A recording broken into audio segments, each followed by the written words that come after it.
Hello guys, मेरा नाम हर्ष दुबे है। आज जो हम बात करने जा रहे हैं 12th क्लास की NCERT book number 1 chapter number 1 दो ध्रुवता का अंत और उसके इंट्रोडक्शन की हम बात करेंगे, मतलब परिचय की बात करेंगे कि उस चैप्टर के अंदर एक्चुअल में क्या पढ़ना है, उसके बारे में हम डिस्कस करेंगे। मेरा नाम हर्ष दुबे। आज जो है स्टार्ट हो रही है सीरीज, जो एक हम चला रहे हैं 12th क्लास की, उसकी आज जो सीरीज स्टार्ट हो रही है। हर चैप्टर के अंदर से धीरे धीरे दो दो तीन तीन टॉपिक्स उठा के हम पढ़ने की कोशिश करेंगे। ठीक है, मेरे साथ बने रहना। और इसी के अंदर अब आगे जो हम चलेंगे उस पर ये चर्चा करेंगे कि पहला चैप्टर जो है दो ध्रुवता का अंत, इसके अंदर क्या क्या चीज पढ़नी है, क्या क्या चीज डिस्कस करनी है और इसके बारे में क्या क्या राय है, क्या क्या एनसीईआरटी में आपका लिखा हुआ है, ये सारी चीज जो है डिस्कस हम करेंगे। ठीक है, तो स्टार्ट करते हैं दो ध्रुवता का अंत। ठीक है, लेकिन इससे पहले मैं दो चार पॉइंट चीजें बताना चाहूंगा। जैसे कि हम जानते हैं फर्स्ट, सेकंड और थर्ड, मतलब फर्स्ट सेकंड थर्ड, थर्ड जो है ना के बराबर है। कहने का मतलब जो है फर्स्ट वर्ल्ड वॉर, प्रथम विश्व युद्ध जो 1914 से लेके 1918 के बीच हुआ। सेकेंड वर्ल्ड वॉर की मैं बात करूं, मतलब द्वितीय विश्व युद्ध की मैं बात करूं, तो 1939 से लेके 1945। ठीक है, 1945। फिर उसके बाद मैं बात करूं जिसको बोलते हैं क्या, शीत युद्ध, शीत युद्ध या कोल्ड वॉर। शीत युद्ध या कोल्ड वॉर बात करते हैं, क्या बात करते हैं कि इसको हम एक तरीके से वॉर ना भी नहीं भी बोलते हैं, मतलब युद्ध नहीं भी बोलते हैं, और क्या युद्ध बोला भी जाता है। ये जो स्टार्टिंग होती है 1945 से लेके 1991 के बीच ये चलता है। इसको मैं क्यों नहीं युद्ध बोल रहा, इसके पीछे चर्चा है, लॉजिक है। क्या है कि भैया वॉर का मतलब होता है वेपन्स यूज करना, हथियारों को यूज करना, हथियारों का क्या होगा उस युद्ध में इस्तेमाल होगा, तब जाके क्या होगा उसे वॉर की संज्ञा देंगे या युद्ध की परिभाषा देंगे। लेकिन कोल्ड वॉर का मतलब यहाँ पर ये होता है, शीत युद्ध का मतलब ये होता है कि फॉर एग्जाम्पल जैसे मैं गली में जा रहा हूं, या आप लोग कभी गली में गए होंगे, गली से घर जा रहे हैं, ठीक है, ट्यूशन पढ़ के आए हैं और देन आप घर जा रहे हैं, और घर जाने के बाद या स्कूल से आए हैं आप, और क्या हो रहा है आप घर जा रहे हैं। ठीक, तो आप घर जा रहे हैं तो रास्ते में क्या है, दो आंटी है भाई लड़ने लग गई आपस में, हमें तो ये है वो है फलाना है, तू हमारी बेटी को काहे मार दिया रे। तो ये सारी जो चीजें है क्या है, मुंह से बस विचारधारा लड़ाई हो रही है, मतलब आइडियोलॉजी की लड़ाई हो रही है। विचारधारा मतलब मुंह मुंह से लड़ाई हो रही है, वो उसको बोल रही है वो उसको बोल रही है, लेकिन हाथ का उपयोग नहीं हो रहा है, वेपन्स का उपयोग नहीं हो रहा है, मतलब शस्त्र का उपयोग नहीं हो रहा है। ठीक है, मतलब कहने का मेरा मतलब ये था, वही शीत युद्ध है, वही कोल्ड वॉर है। मतलब कि जहां पर हथियारों का यूज ना हो जिस युद्ध में, उसको ही बोलते हैं शीत युद्ध। ठीक है, जहां पर हथियारों का यूज नहीं है, जहां पर हथियारों का इस्तेमाल नहीं है, उसी को बोला जाता है शीत युद्ध। ठीक है, कोल्ड वॉर मतलब कि ये जो है कोल्ड वॉर देखा गया 1945 से 1991, 1945 से लेके 1991 के बीच। ठीक है, तो इतनी बात क्लियर होगी। मैंने इसलिए इसको बताया है कि आपके जो बुक्स के अंदर जैसे जो पहला चैप्टर था जो कि आपका डिलीट हो चुका है, शीत युद्ध का दौर, ठीक है, कोल्ड वॉर की बात करते थे, तो कोल्ड वॉर खत्म हो चुका है, वो आपके चैप्टर में नहीं है। क्यों? क्योंकि उसके पीछे सरकार का कुछ लॉजिक होगा। ठीक है, नई एजुकेशन पॉलिसी के हिसाब से इसको हटा दिया गया।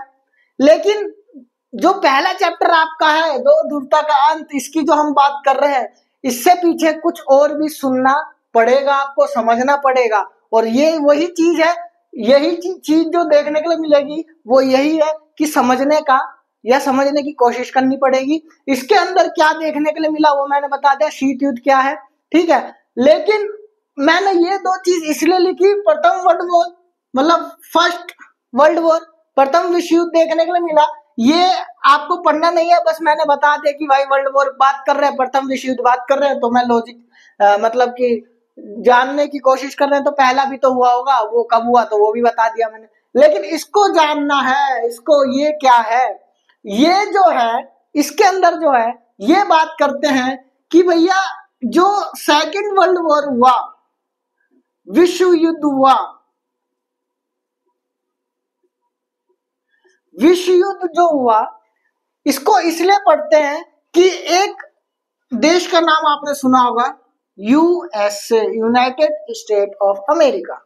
मतलब अमेरिका जो है इसने क्या करा 1945, मतलब ये बोला जाता है अगस्त के आसपास की बात है, 9 और 11 अगस्त आई थिंक, ठीक है। तो 1945 के अंदर यूएसए ने, अमेरिका ने जापान के हिरोशिमा नागासाकी पर परमाणु बम गिरा दिए थे, ठीक है। और गिराने के बाद जापान जो है पूरी तरह से खत्म हो गया था, डिस्ट्रॉय हो गया था, समाप्त हो गया था। तो 1945 की घटना इसलिए इसको पढ़ते हैं कि यूएसए ने, अमेरिका ने जापान के अंदर 2 परमाणु बम गिराए।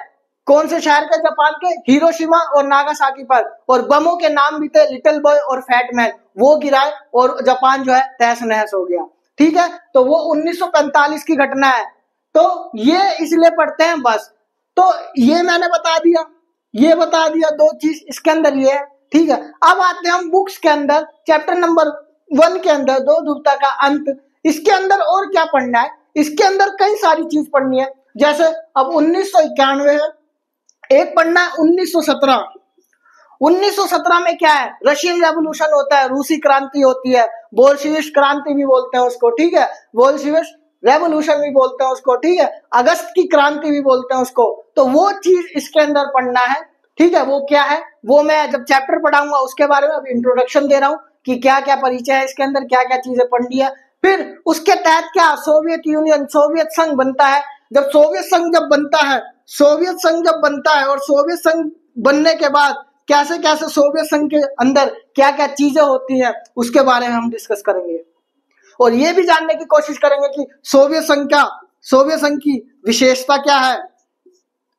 विशेषता के बाद जानने की कोशिश करेंगे कि सोवियत संघ जो है, सोवियत संघ की विशेषता क्या है, सोवियत संघ के डिस्ट्रॉय होने के रीजंस क्या है, मतलब सोवियत संघ जो विघटन हुआ सोवियत संघ का, उसके कारण क्या थे। फिर उसके बाद जानने की हम कोशिश करेंगे कि सोवियत संघ के विघटन के कारण के बाद सोवियत संघ के विघटन के परिणाम क्या हुए। ये सारी चीज हम जानने की कोशिश करेंगे इसके अंदर, ठीक है। और भी कुछ जानने की कोशिश करेंगे, जैसे क्या जानने की कोशिश करेंगे कि भाई मिखाइल गोर्बाचेव कौन है, मिखाइल गोर्बाचेव कौन है, व्लादिमीर लेनिन कौन है, ठीक है। जैसे कि अभी रूस के अंदर जो है व्लादिमीर पुतिन जो है राष्ट्रपति है वहां के, ठीक है। ऐसे व्लादिमीर लेनिन कौन थे, ठीक है, मिखाइल गोर्बाचेव कौन थे, शॉक थेरेपी क्या थी, शॉक थेरेपी क्या थी, तो शॉक थेरेपी है तो शॉक थेरेपी की विशेषता क्या थी। फॉर एग्जाम्पल मैं हूं भैया, मेरी भी तो कुछ विशेषता होगी, आप हो, आपकी कुछ विशेषता होगी, तो विशेषता होगी तो भाई आपके परिणाम भी निकलेंगे, परिणाम क्या है। तो ये सारी चीज जो है डिस्कस करने की बात हम करेंगे और ये सारी जानने की कोशिश करेंगे। व्लादिमीर लेनिन कौन है, व्लादिमीर पुतिन अभी जो है वर्तमान समय में राष्ट्रपति है, उनके बारे में कुछ जानने की कोशिश करेंगे, ठीक है। और फिर उसके बाद बर्लिन की दीवार क्या है, बर्लिन की दीवार क्या है, बर्लिन की दीवार भी जानने की हम कोशिश कर लेंगे। बर्लिन की दीवार क्या है भाई, ये जानने की कोशिश करेंगे, ठीक है। कैसे बर्लिन की दीवार जनता द्वारा गिराई गई, क्यों गिराई गई, इसके बारे में हम जानने की कोशिश करेंगे। कम्युनिस्ट पार्टी क्या है, कम्युनिस्ट पार्टी के बारे में हम जानने की कोशिश करेंगे कि कम्युनिस्ट पार्टी क्या थी, उसकी विचारधारा, उसकी आइडियोलॉजी क्या थी, और एक यूएसए अमेरिका की विचारधारा क्या थी, सोवियत संघ की विचारधारा क्या थी, आइडियोलॉजी क्या थी, उसके बारे में भी हम डिस्कस करने की कोशिश करेंगे।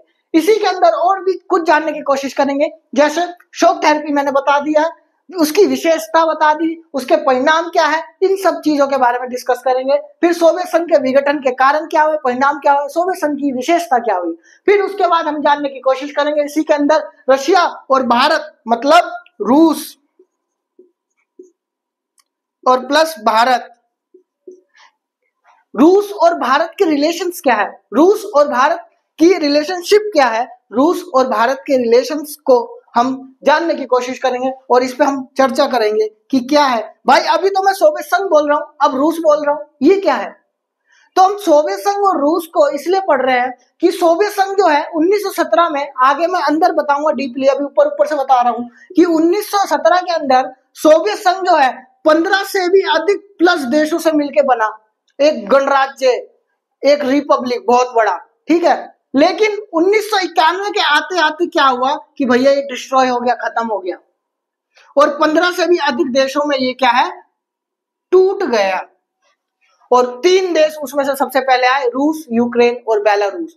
रूस जो है उत्तराधिकारी बना और इसलिए आज हम सोवियत संघ को क्या पढ़ते हैं, रूस पढ़ते हैं, जो कि रूस रशिया जो आप बोलते हैं, ठीक है। तो उसके बारे में भी जानने की कोशिश करेंगे, कैसे बना, क्या हुआ। उसके साथ जो हमारी जो घटना है इस चैप्टर के अंदर 1917 से लेके 1991 की जो घटनाएं हैं वो सारी हम इसके अंदर कवर करेंगे। और वो कवर करेंगे कौन से देश के लिए, सोवियत संघ प्लस अमेरिका प्लस भारत, इन सब चीजों की हम जानने की बात करेंगे, कोशिश करेंगे कि इसके अंदर क्या क्या चीज है। पहले चैप्टर के अंदर हम विस्तार से जानने की कोशिश करेंगे कि भैया पुतिन कौन थे, व्लादिमीर लेनिन कौन थे, ठीक है, और मिखाइल गोर्बाचेव कौन थे।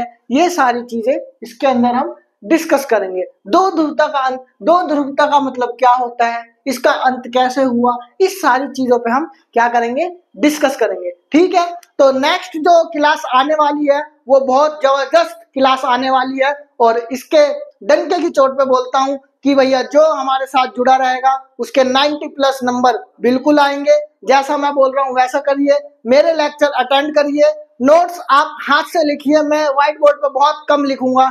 क्योंकि उसके पीछे रीजन है कि आप लिखो, ठीक है, और जिससे लिखने से क्या होगा, ज्यादा जो है दिमाग में आता है और समझ ज्यादा आता है और याद भी जल्दी होता है। तो ये सारी चीज जानने की हम कोशिश करेंगे, ठीक है। आप लिखें, खुद से नोट्स बनाएं और मैं जो पढ़ा रहा हूँ लेक्चर को एक बार समझ में ना आए दूसरे बार लेके देखें, ठीक है। और मैं पूरी तरीके से कोशिश करूंगा आपको समझाने के लिए, है ना, और बताने के लिए कि क्या क्या इसके अंदर है, ठीक है। और आप नोट्स बनाए, एनसीईआरटी बुक आप परचेस कर ले, खरीद ले और उसको घर पे पढ़े और फिर क्लास देखे या क्लास देख के फिर पढ़े, तो आपको वही चीज मिलेगी जो एनसीईआरटी बुक के अंदर है, सारी वही चीज मिलेगी जो मैं पढ़ा रहा हूं। क्यों? क्योंकि हम भी जो है एनसीईआरटी को ही फॉलो करते हैं। क्यों? क्योंकि आपका जो सीबीएसई बोर्ड है उसी के एग्जाम पैटर्न से या उसी के पैटर्न में एग्जाम जो है उसी के पैटर्न से आता है, मतलब एग्जाम जो है एनसीईआरटी बुक के अंदर से ही आता है। कोई बोलता है कि हरियंत्र ले लो, आभा ले लो, ये जो आंसर वाली बुक है वो बेकार बुक्स है, ठीक है, उनको परचेज मत करना। और इसके बाद कहने का मतलब ये है कि बुक्स वो भी अच्छी है, ऐसी बात नहीं है, लेकिन उसके अंदर क्या है कि भैया वो उससे क्या है, कुछ मिस्टेक्स, सिली मिस्टेक्स हो जाती हैं, जो कि मैं, अब तुम्हारी राय है तुम्हें कौन सी लेनी है। एनसीईआरटी से बनता है सारा, एनसीईआरटी को ही मैं बोलूंगा सबसे बेस्ट बुक, ठीक है। और इसी के अंदर क्या है और चीज अगर मैं बताऊं तो सैंपल पेपर ये वो बिल्कुल मत लो, एनसीईआरटी बुक पढ़ो, लेक्चर लो, और डंके की चोट पे बोल रहा हूँ कि आपके 90% जो नंबर है वो आएंगे, जो मैं बोलता रहा हूँ वो। और आज से लेके, अभी से लेके और पूरी 12th क्लास मेरे ऊपर सौंप दो, फिर उसके बाद डिस्कस करना, या फर्स्ट टर्म तक आप मेरे ऊपर मिड टर्म तक सौंप दो और फिर उसके बाद देखना कि क्या रिजल्ट आता है। अगर आपका रिजल्ट पॉजिटिव हुआ, अच्छा हुआ तो जुड़ जाना, वरना अनसब्सक्राइब करके चले जाना। ये मैं अपने ऊपर लेके बोलता हूँ, ठीक है। तो मेरे साथ बने रहिए इस लेक्चर के अंदर और इस लेक्चर से ही आप जुड़े, ज्यादा इसको शेयर करें, लाइक करें, कमेंट करें और सब्सक्राइब करें। Thank you very much.